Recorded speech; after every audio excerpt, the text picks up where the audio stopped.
Hi, I'm Jarrett Fuller. Welcome to Scratching the Surface.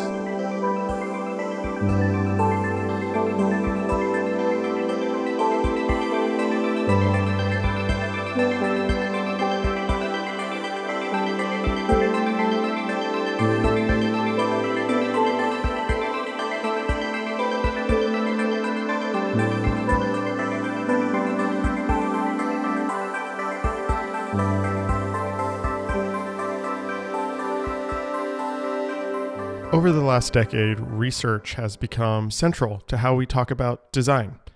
But what does research in design really mean? For some, it means academic research like publishing papers, and for others, it means user testing or developing market fit. For others still, it might mean formal investigations or putting together mood boards or something. I've often struggled to define research as it relates to design because what happens, I think, is that design becomes the thing you do at the end. It becomes the decoration or the aesthetics or the form. I think design is more than that. I think all design is a form of research, and I'm inspired by the designers who seem to blur the lines between this unintentional binary. No studio, in my view, does this better today than Formafantasma. Founded in 2009 by Andrea Trimarchi and Simone Farresin, Formafantasma is a research-based design studio that investigates ecological, historical, political, and social forces shaping the design disciplines today. What does that mean? For Andrea and Simone, this could mean commissioned objects, lights, textiles, bottles. They were, after all, trained as industrial designers. But it could also mean curated exhibitions, design strategy and consultancy, teaching a class or organizing a symposium, or engaging in long self-generated research projects. For them, all of this is one and the same. I was curious to hear about how Andrea and Simone think about what Formafantasma is and what they are selling, but also how this work manifests itself in the studio. We talk about how they define research and how formal decisions are made in response to and alongside long-term research projects. We talk about Prada Frames, the symposium they curate every year for Prada that brings together thinkers to discuss the relationship between the natural environment and design, as well as Geodesign, the 2-year master's course they ran at Design Academy Eindhoven from 2020 to 2024. As you'll see, all of this comes out of a shared perspective on the role of the designer and the place for design in an attempt, I think, to reframe how we talk about design. I see Formafantasma as one of the most interesting design studios working today, and one that felt very much in dialogue with many of the conversations I have here on this show. So it was great to have them on the program to talk about their work and talk through these ideas together. I hope you like it. If you do like the show and what we do here, you can support our work by joining our Substack. We have a monthly newsletter that is free for all, as well as a paid tier that gets you bonus interviews each month. All of this helps keep the show free for everyone. Our paying subscribers truly enable us to do this work and keep the show going. So if you want more of this in the world, please consider signing up and supporting our work. Thank you for listening, and here's my conversation with Formafantasma's Andrea Trimarchi and Simone Farresin.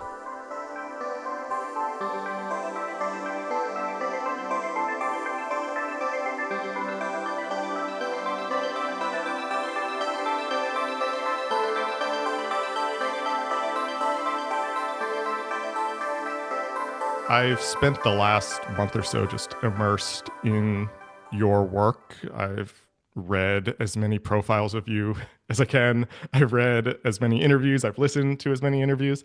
And what struck me in consuming all of that is the use of this word research in the way your studio is described. You're a research-driven studio. You're a design and research studio. On your homepage, you describe yourself as a research-based design studio. Paolo Antonelli referred to you as investigative design studio. And I'm wondering if you could talk to me about this word research. What does research mean to you? How does research fit into how you define the studio? What is the role of research in your practice? Talk me through a little bit about why this word research is so central to how you think about what you do. Well, whenever you try to explain yourself to others in the way you work, you also need to use words that are out there that can be useful and understandable. So I think the word research is extremely loaded because generally it is often used, for instance, in when you talk about academic works. And our research is not academic, but it does not Mm, mean that it's not research. When we started working, or actually when we were studying already, we have always been quite meta regarding our practice. So we have always been concerned not only with the commissions we were receiving or our own ideas, but also reflecting on design itself and the act of design itself, because we feel that any discipline offer plenty of opportunities, but also equally plenty of problematics. mm, When you have these sort of concerns, inevitably you have many whys you need to respond to. And in order to respond to those whys, you need to invest in research.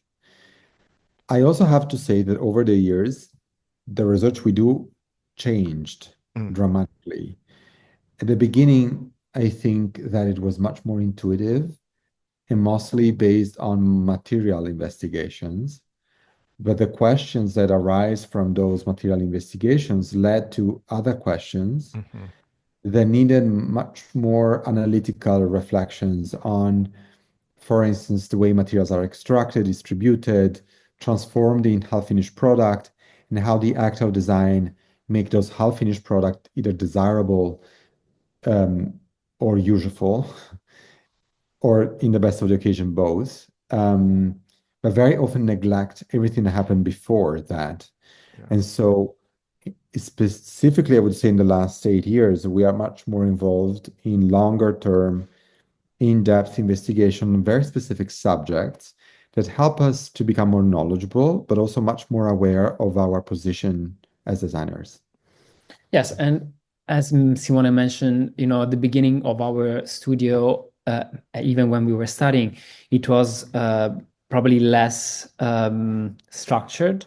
I Mm, think now in whatever project we do, either if it's a commercial one or a research, really purely a research one, we try to apply, I would say, almost a system of investigating things. I mean, not always we can do it, like especially when you work with client. I mean, we also discussed before the talk, like you are also a practitioner. We are yeah. a studio, like it's studio, it's a professional studio based in commission. So when we can, of course, we do work in research project. In other, we cannot.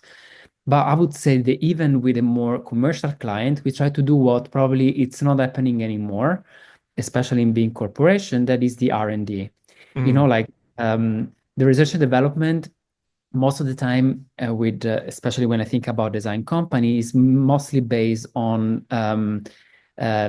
development. Like how do you say, Engineering. engineering, and yeah, but yeah, not yeah. more in those vital questions that everybody, even companies, should ask themselves in this specific moment in time.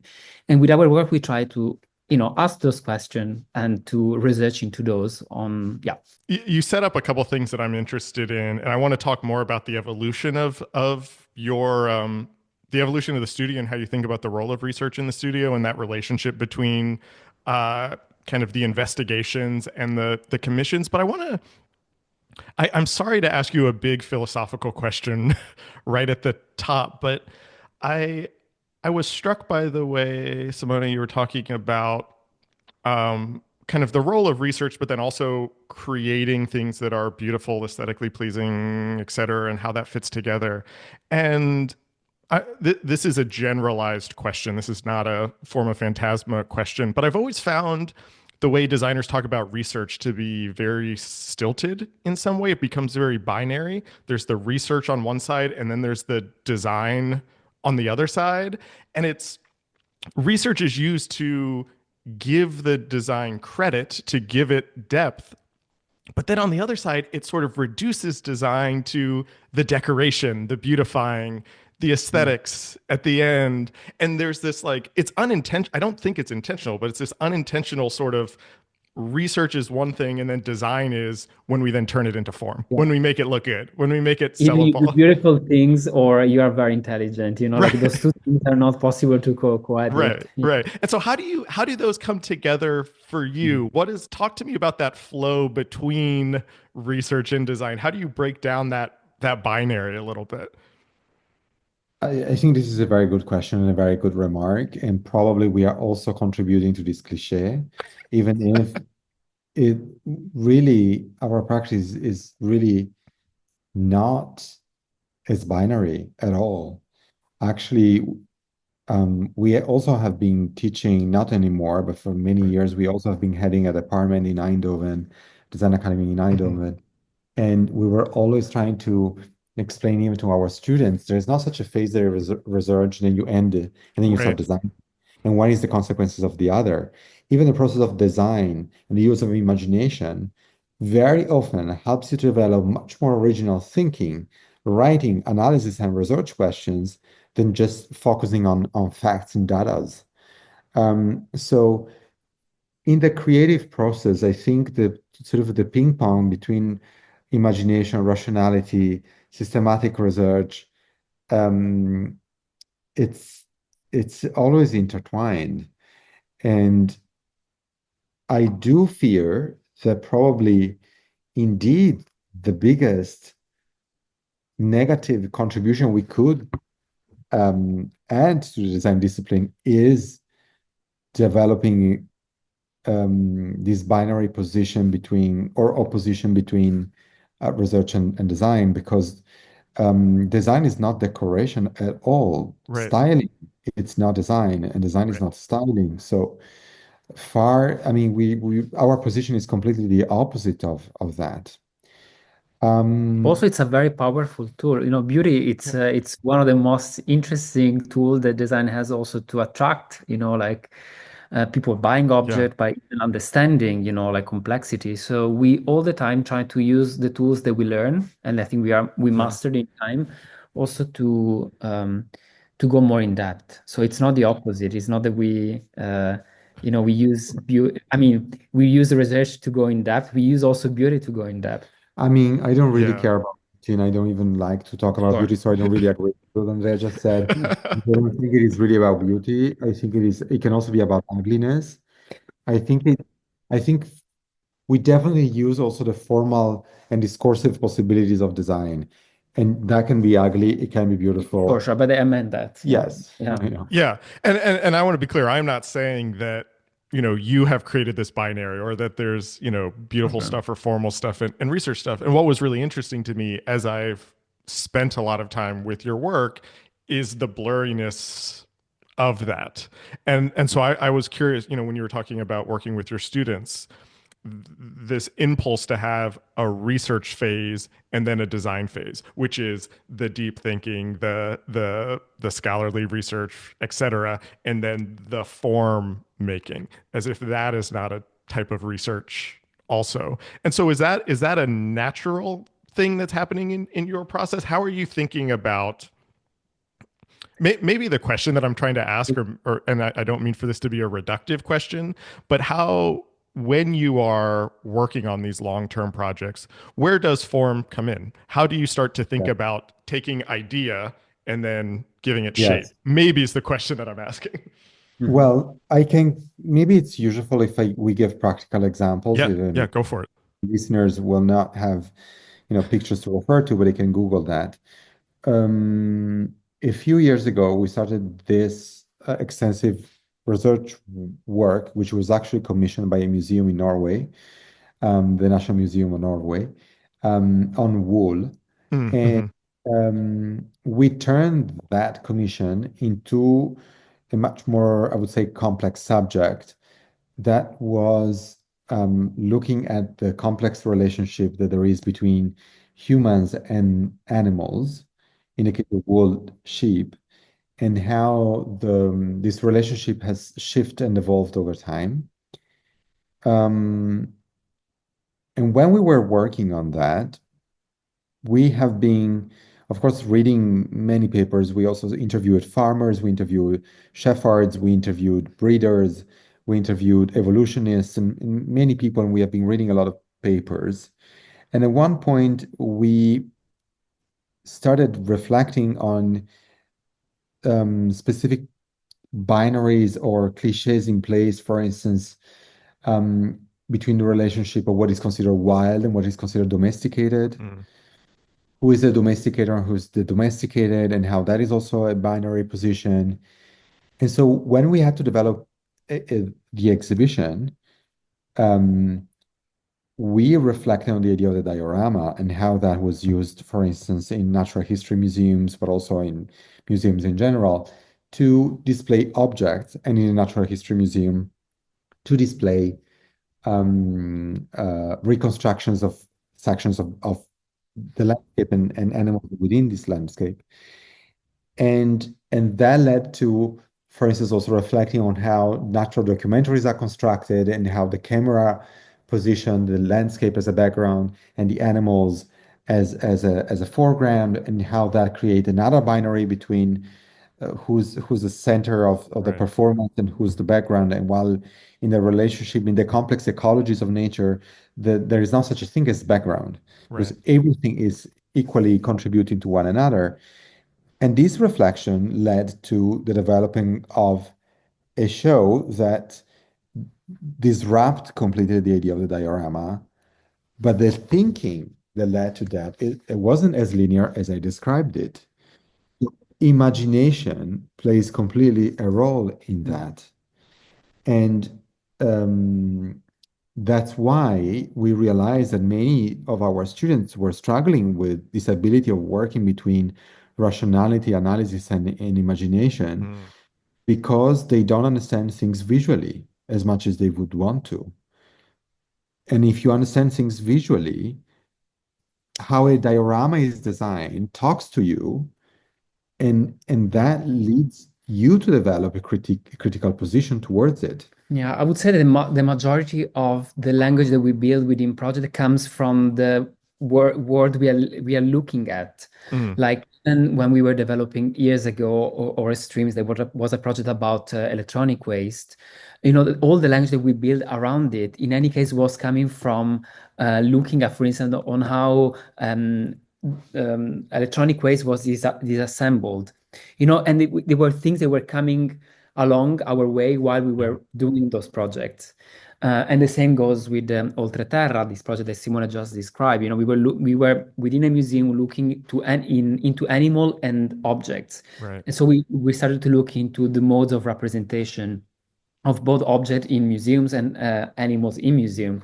So that the language that we built them came really naturally from the context we were looking at practically. I have two questions about that. And Andrea, this might connect back to a thing you sort of said offhandedly right at the beginning of the conversation about that you are still a studio. You are still taking commissions.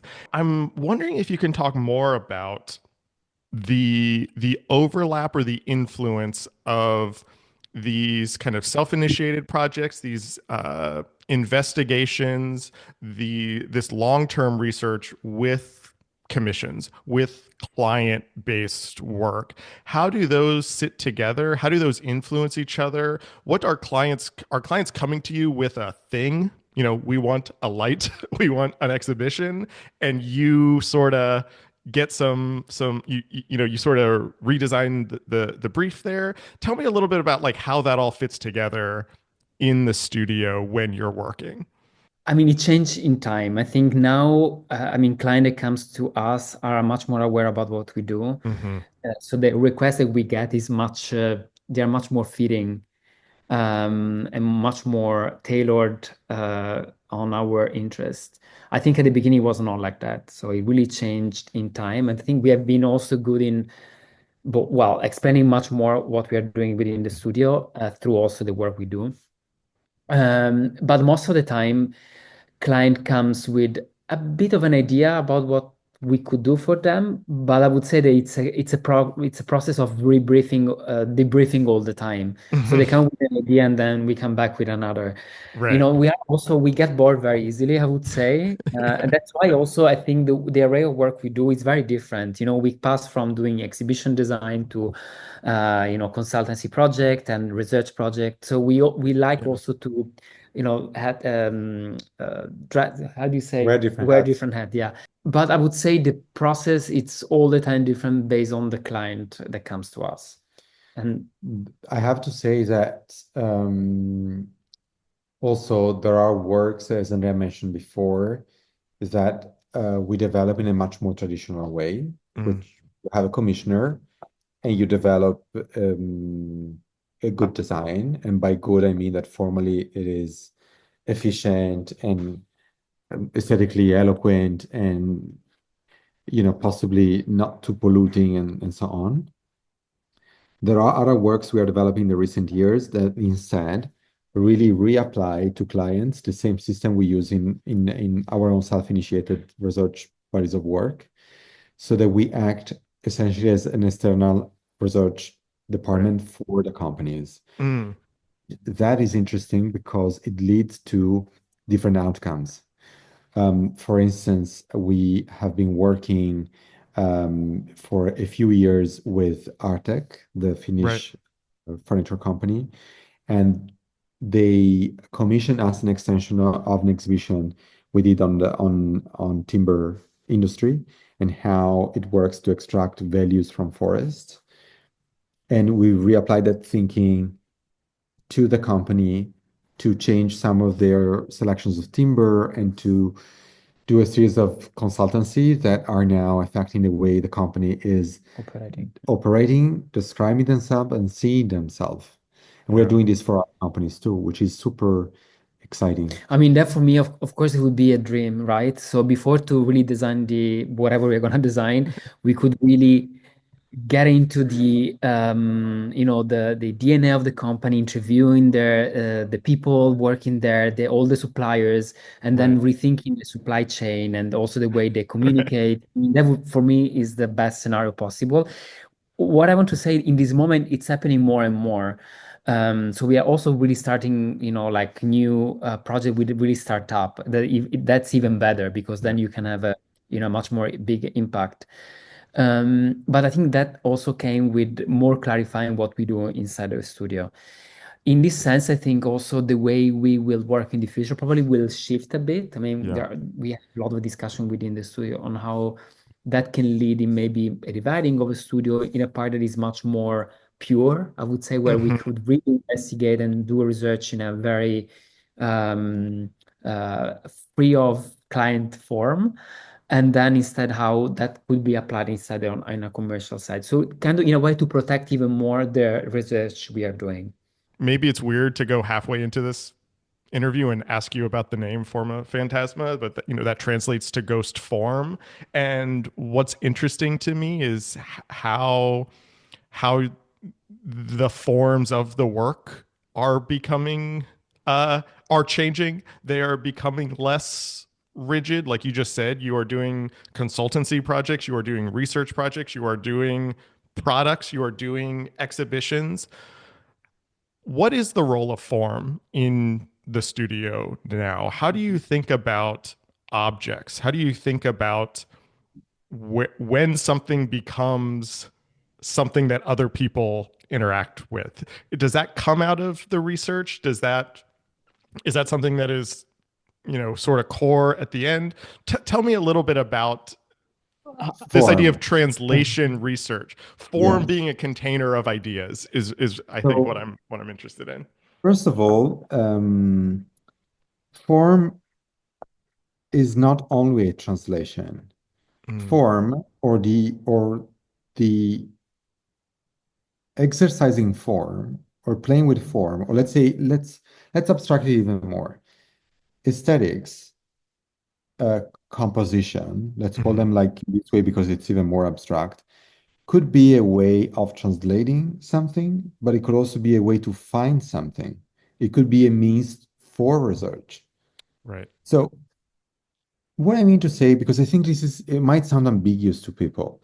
People always see you have, as you said before, research on one side, and then you have the product that is a solution.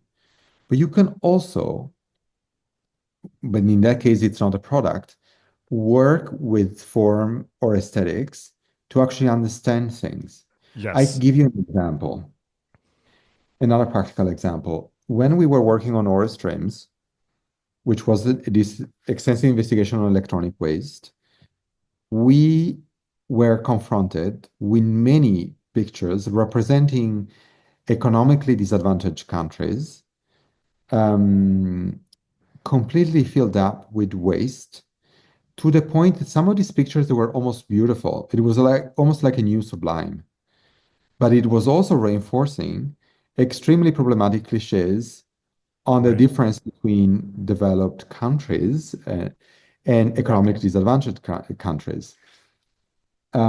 So at one point, we started looking at the aesthetics, for instance, of representation of iPhone and so on, and the sexiness that is in that. Or, for instance, how car paint is used in car design to reflect surface and so on. And you have this aesthetic that is extremely innocent, Mm. extremely reassuring, to the point that it is almost uncanny, but by how Yeah. smooth, reflective it is, and somehow use that aesthetic and avoid to have any sort of reference to ecological disasters because we thought that was problematic. And so, we had an intuition to go towards that aesthetic. And at one point, we started thinking that it was exactly what we should have been doing because Mm. of all the things I mentioned. But it's not that everything is linear and thought through. Right. Work it out. You mentioned the geo design program a little earlier, which I want to talk about in a second, but this might also be an interesting place to bring in Prada Frames, which is a project you've been working on with Prada for um, 3 years now, and you're about to do the fourth. And this is an annual symposium where you're bringing together thinkers in an array of fields to talk about a theme. The most recent one was being home. You did one on material. The first one was on the forest, and I find this project so interesting. I find your role in this very interesting because I see that as very connected to the quote unquote commissions that you're doing, that this is another way of investigation, that bringing these people together is another way of research. And I'm wondering if you see something like that, and if you want to talk a little bit about how that came about and how you think about it. I would love to hear more, but I'm really interested in, is that a design project? Do you see that as Absolutely. something you are designing? And the Absolutely. For form is the sure. symposium, it's not an object. Well, I would say that, I mean, maybe we can also tell you a bit more how that project came to be. But in general, even let's keep a 1 second Prada frame, but maybe the topic of the first Prada frame was forest. Yeah. And we did this big investigation for the Serpentine, was called Cambio, about forest. Right. And that take a form of the exhibition, it take the form of the research we did for Artec, and then it took form in for instance, the first symposium that we did for Prada. Yeah. So I would say that for me, in a way, yes, it's even, this it's definitely is a design project. I think it's even more a design project because comes from a commission from a big, Mm, right. international brand like Prada. They want to be present during Salone del Mobile, and then what we design is not, a chair Right. using leftover of their production process, but we design a symposium, so a gathering event. Of course, I would say that that comes also from a very enlightened client, like Mrs. Prada. She's interested in culture since the beginning of her career. She opened the foundation. Right. She's in art, in culture in general, and Prada is a highly cultural brand. So I would say that when we proposed this to them, it was quite natural saying yes. So I mean, they wanted to be present for during Salone and involving students. So for us, it was like almost natural to propose a symposium. But it is true that for us, that's definitely a design project because exactly also it is the outcome of the commission. Right. We are extremely proud that we are doing this in the context of a brand like Prada. Of course, we are Mm, lucky because Prada is not any other brand. right. it's sort of easy in a way, but still it is, it is a big achievement. It is, for us, it is a way of proving that you can infuse things with meaning. Right. If you don't believe that citizens are stupid, Right. and that's we never treat ourselves as stupid people, and we always try to also treat our client and the people that look at our work, that buy our work, as stupid. We try to dignify whoever is involved in our work. It's both elevating the conversation and opening up the conversation to more people and to different types of people. And I'm thinking about a talk that you gave a couple years ago where you talked about words being your favorite design tool. That conversation is your favorite form of research, which is obviously something I really related to. And Prada Frames seems like an extension of that. It is a way to take the conversations that you're having between each other with others in your studio and open that up in some way. Is teaching also a way to do that? Did you see the Or geodesign program as an extension of that also? yes, absolutely. We we have been involved in teaching for a very long time, and it started quite early in our career. And then at one point, we also started, thanks to Joseph Grima, who was the director of Design Academy, who is the director of Design Academy, to lead the geodesign department. Unfortunately, that endeavor lasted only a few years because then we moved to Italy. Right. I had some personal struggles with my family, and everything was becoming too difficult. And so we resigned. But that project was, of course, extremely interesting for us, mostly because at one point in our practice, we understood that some of the questions we were interested in addressing, they weren't personal questions, but they were questions that regarded or that needed the support, the intelligence, and the brains of many people. Mm. And teaching for us felt the obvious outlet to make sure that the questions we are facing, they do not remain only within our office, but they can also be addressed by others. I mean, we have been teaching so many years, and personally, I feel that definitely teaching and education is vital in our work. I mean, even if in this specific moment, since 2 years we are not teaching, we will do it in the future.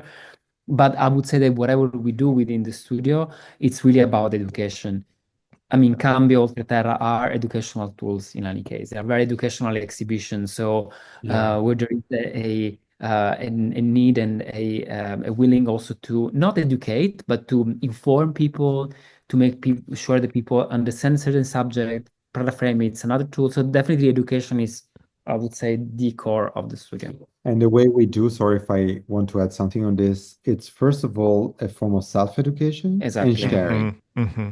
It never comes from the idea that we know and the other people don't Mhm. know, but rather to self-educate ourselves Mhm. and share Yeah, it but with that's also a others. good point. Like also in geodesign for us, this idea of like knowledge, like sharing knowledge, it was like really central. And whatever we do, even like again with this research project, all the interview that we conduct throughout the process are available immediately.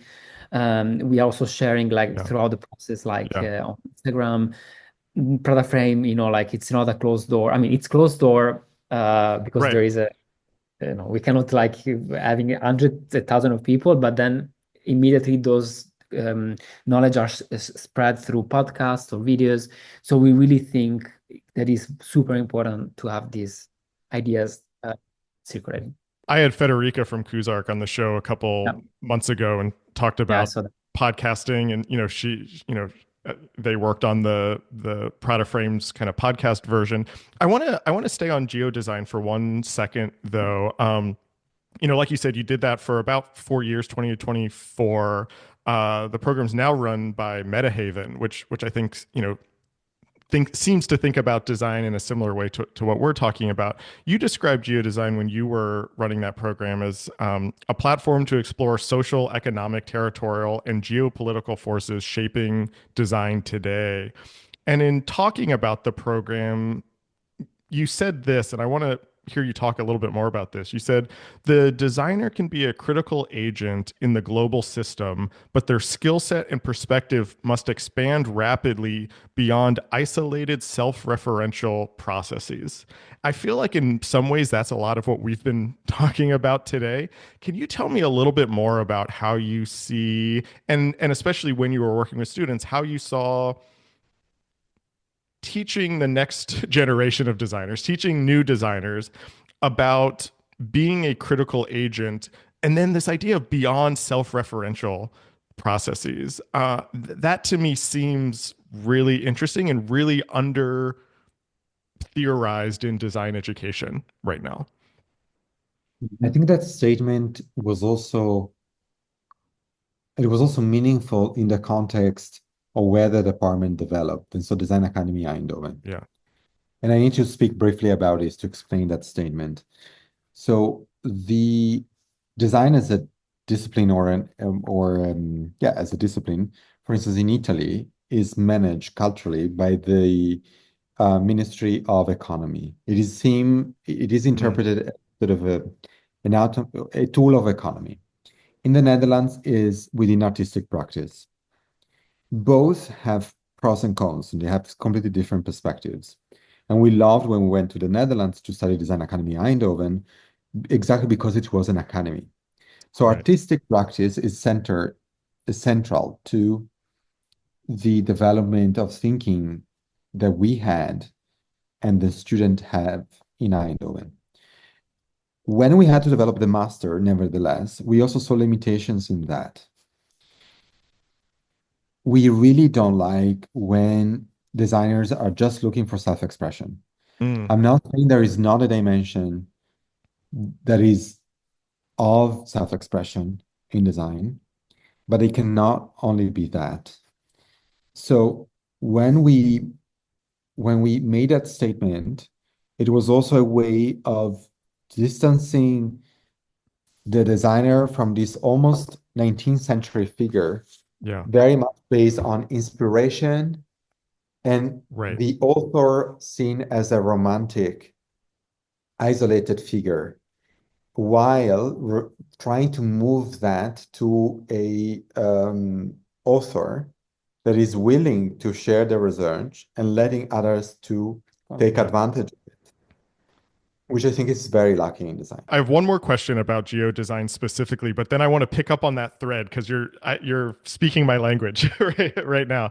Can you talk just very briefly about what the students did in the program, just concretely day to day in their courses, and what students would go on to do to graduate? When you're thinking about design in this way, what does that actually look like in practice? So we could talk about that, but I have to say, I think the experience we had there lasted it wasn't long enough Mm, to really understood. elaborate Yeah. didactically what we wanted to achieve.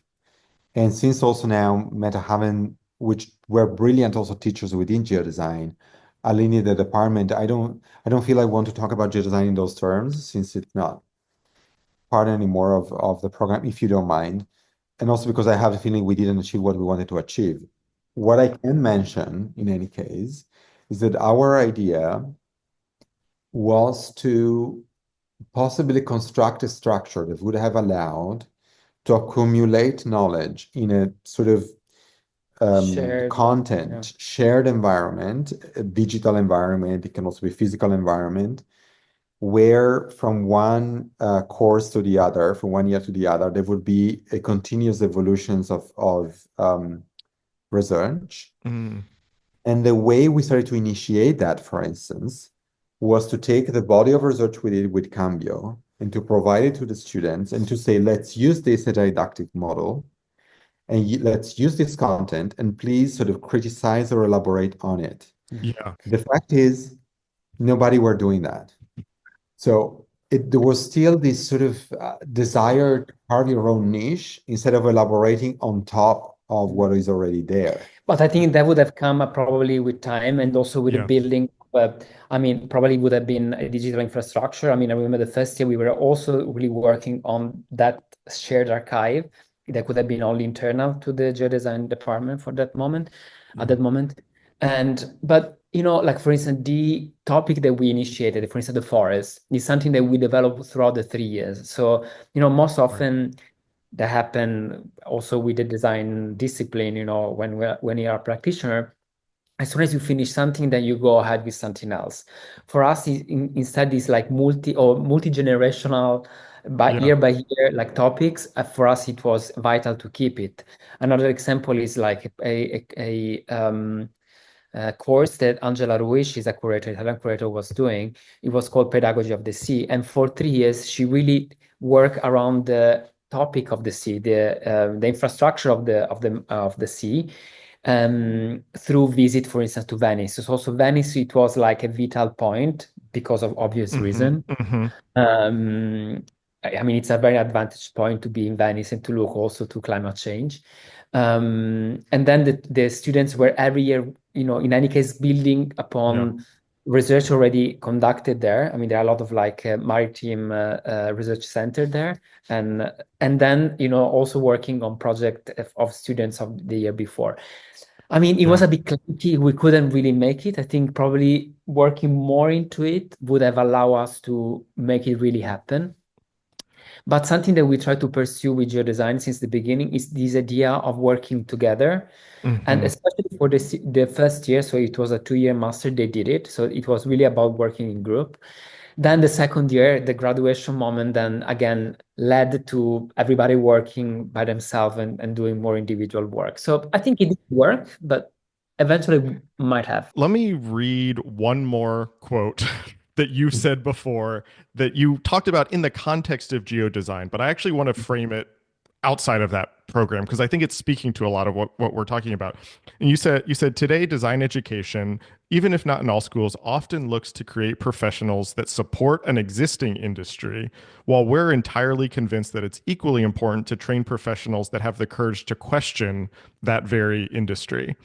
I love this idea. This is what we've just been talking about. But when I read that, I was like, this is also describing your work. This is describing your studio. Your research on the forest is not just how can we use wood and whatever. It's let's look at this whole supply chain. Let's look at the sustainability here. This is an indictment of design at large. Also, how do you think about being both in the industry, being a producer, and also being a critic, also being someone, you're both in and out at the same time? How do you think about that? How do you sort of work through that? Fantastic question. We often recently, when we talk about our practice, we always say that it's ambiguous, but we are very proud of that. It's almost as what we are saying is not almost, it is actually exactly that. I think we would not be able to construct vividly the critique we do without being within and we critique. Also, there is one thing that I really liked when design was not called design, but it was called applied art. I really like the idea that design is an applied you call it art, you can call it science, not, but something that is applied, a discipline that is applied. And in that idea, I really love it because it also means that it's really not about freedom very often, but it is rather about understanding what you can do within a specific context, that it's about fixing what is broken, that is about readjusting, reshuffling, rethinking, redesigning. You can call it in whatever way you want. But this is what is exciting about design. The attempt of being totally coherent and sort of immaculate is never part of our practice. We know completely what are the possibilities, but also the limitations of what we do. We know that our practice has limits, but any practice has limits. On the other side, I think what we are proud, and I think in geodesign, again, was a bit like in a kind of prototype form, is the fact that we can use whatever media we are allowed to. I mean, we are allowed to use whatever media. And this is part of how we work within the studio. We can use videos as much as we can use words or objects. And this is Yeah. also the amazing things of living in this moment in time, like we can do it. And if you're unable to do it, we work with the people that are great Yeah. at that. I, It's I I I love those answers, and I feel like you answered what was going to be my next question. Like you saw where I was taking this. I have two more kind of quick questions to wrap up. And what I was going to ask you is, why is design still a foundation to situate your work? When you're doing research projects, when you're teaching, when you're organizing symposiums, you're making commissions, you're making smaller scale products, you're designing exhibitions, you're curating. What is it about design that feels like a core there? Um, why is design still the thing that kind of grounds all of this? Mhm. To me, there's several reasons. One, it's practical, and it's we just operate within this industry. Right, So right. this is a very practical one. It is useful for us to just keep on reaffirming that we work with this industry, because otherwise people um, can easily dismiss what we do. Not because it doesn't have value, but because if you Hmm. can't say that what we do is not design, then Then what? it's a way to undermine it. We never like when people say that what we do is the art, because we don't Right. care about that. We don't want to be artists, and actually we want it to be situated in design. Otherwise, it is an easy way out to dismiss what we are saying. Hmm. That the second thing is that design, that we like it or not, is first of all the human instinct or ability to shift the environment to um, humans' advantage. And that is such a sort of in like Yeah. it's so much part of the human nature that how can design not be interesting? It's almost when you talk about design, basically you talk about humanity. You Yeah. talk about the way we conceive the world.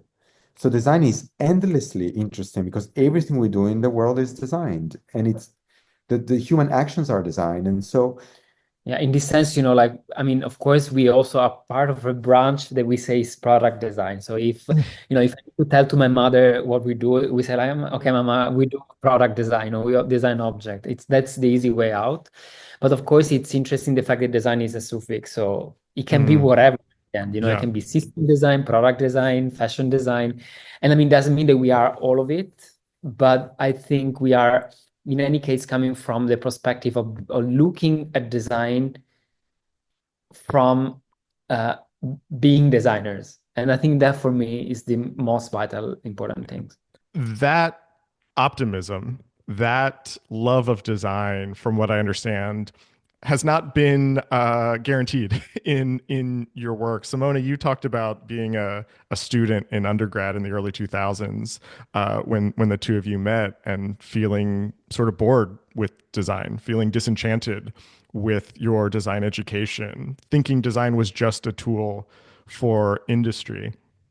And as I think about the work you've done since that moment, the last 25 years, as I think about the way we're talking about design today, I can't help but think that Formafantasma's project really is to redefine design, to redesign design itself in some way, to think about different contexts, to use it, to disseminate it, how it exists in the world. Does that sound right to you? How has your own view of design changed, and where are you trying to sort of take it next with the work that you're doing?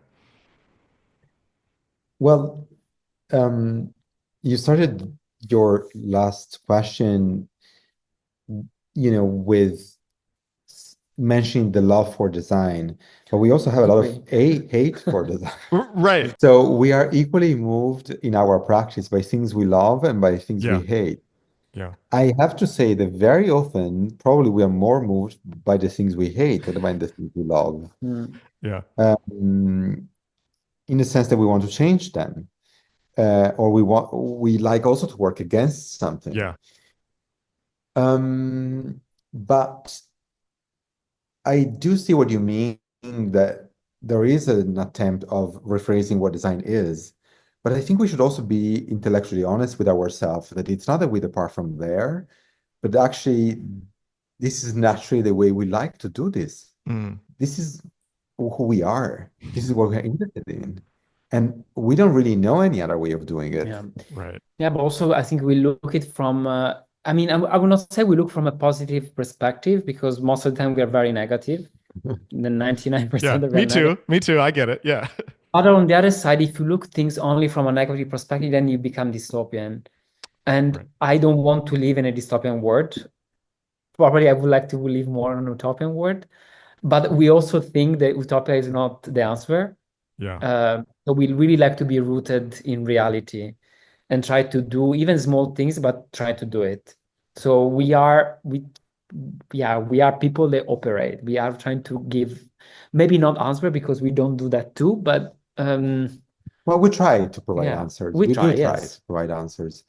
I think one of our favorite book is Staying with the Trouble of Donna Haraway. And I Mm-hmm. think what we're trying to do in our practice is just stay with the trouble. That is such a great way to wrap up this conversation. I am such a fan of your work and equally to the work itself, the way you think about your work, the way you think about the practice that you've built. So Andrea, Simone, thank you so much for doing this. This was a really wonderful conversation. Thank you for having us. I really enjoyed the conversation. The same. Thank you.